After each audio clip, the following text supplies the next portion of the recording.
मझधार में फंसी निषाद मझवार की कश्ती, ना एससी में मिली जगह ना ओबीसी से मिला सम्मान। वोट बैंक के लिए पेंडुलम बनने को मजबूर। वोट के लिए कभी सपा ने पुचकारा तो कभी भाजपा ने, लेकिन हक दिलाने के नाम पर सबने दुत्कारा। वोट बैंक के लिए त्रिशंकु बन गईं 18 जातियां। किसी ने सच कहा है, न खुदा ही मिला न विशाले सनम, न यहां के रहे न वहां के। ये कहानी भी कुछ ऐसी ही है, ठीक घड़ी के पेंडुलम की तरह, न यहां न वहां। उत्तर प्रदेश की ओबीसी तबके की 18 जातियां लंबे समय से अनुसूचित जाति में शामिल होने के लिए संघर्ष कर रही हैं। न जाने कितने आंदोलन, न जाने कितने प्रदर्शन, न जाने कितनी बार जेल भरो आंदोलनों के जरिए इन ओबीसी तबकों ने अपनी आवाज मजबूती के साथ बुलंद की। इसी आवाज के बीच क्षेत्रीय छत्रपों की एंट्री होती है। क्षेत्रीय छत्रपों ने अपने समाज के ठेकेदारी करते हुए राजनीतिक दलों से समझौते किए, उनसे वोट बैंक के लिए बार्गेनिंग की। बदले में सरकारों ने, सत्ताधारी दलों ने तमाम नियम कानूनों को जानते हुए भी इन दलों को गुमराह करते हुए अपनी अपनी सरकार में इन्हें अनुसूचित जाति में शामिल करने का नोटिफिकेशन जारी कर दिया, जबकि उन्हें बखूबी मालूम था कि इसका अधिकार केवल देश की संसद को है। लेकिन अब आखिरकार इलाहाबाद हाईकोर्ट ने सभी नोटिफिकेशन को रद्द कर दिया है। इलाहाबाद हाईकोर्ट के हंटर के बाद अब राजनीतिक दल सख्ते में हैं।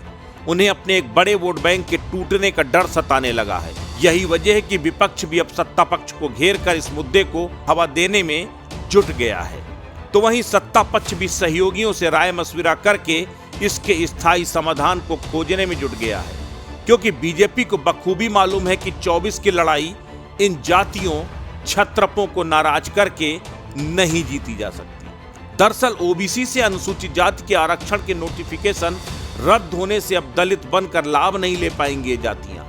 इससे राजनीतिक दलों को नहीं मिलेगा नया वोट बैंक। यूपी सरकार की तरफ से इस नोटिफिकेशन को रद्द न करने के लिए कोर्ट में बहुत सी दलीलें दी गई।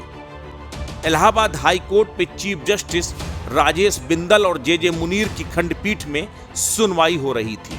यूपी सरकार ने तर्क दिया कि आर्टिकल 341 के तहत ऐसा भी हो सकता है, लेकिन उसके बावजूद भी हाई कोर्ट ने इस फैसले को रद्द कर दिया।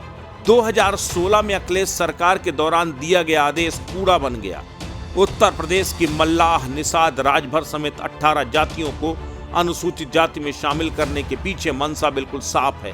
सरकार की मंशा है कि जिससे इस वर्ग के लोगों को आरक्षण का ज्यादा लाभ मिल सके, और इसकी काट निकालकर बीजेपी ने राजभर और बाद में निषाद समाज की अगुवाई कर रहे दलों से गठबंधन करके सपा का प्लान फेल कर दिया था।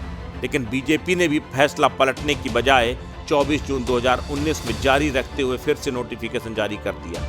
अब हाई कोर्ट ने सरकार की मंशा पर सवाल उठाते हुए तीनों नोटिफिकेशन रद्द कर दिए हैं। अब आपको बताते हैं कि आखिर वो 18 जातियां कौन कौन सी हैं। मझवार, कहार, कश्यप, केवट, मल्लाह, निषाद, कुम्हार, प्रजापति, धीवर, बिंद, भर, राजभर, धीमान, बाथम, तुरहा, गोड़िया, मांझी और मछुआ।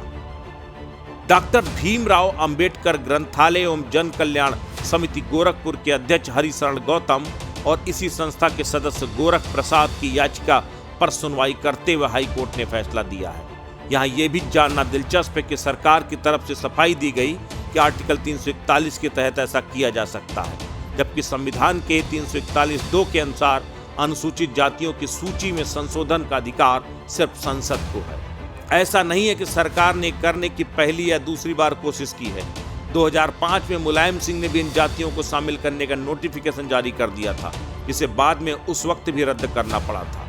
तब हाई कोर्ट ने बार बार लापरवाही करने और नेताओं के दबाव में आकर फिर आदेश करने को लेकर अधिकारियों को फटकार भी लगाई थी। नोटिफिकेशन रद्द होने के बाद अब सबसे बड़ा सवाल ये है कि अब न झुकने वाले योगी का अगला कदम क्या होगा।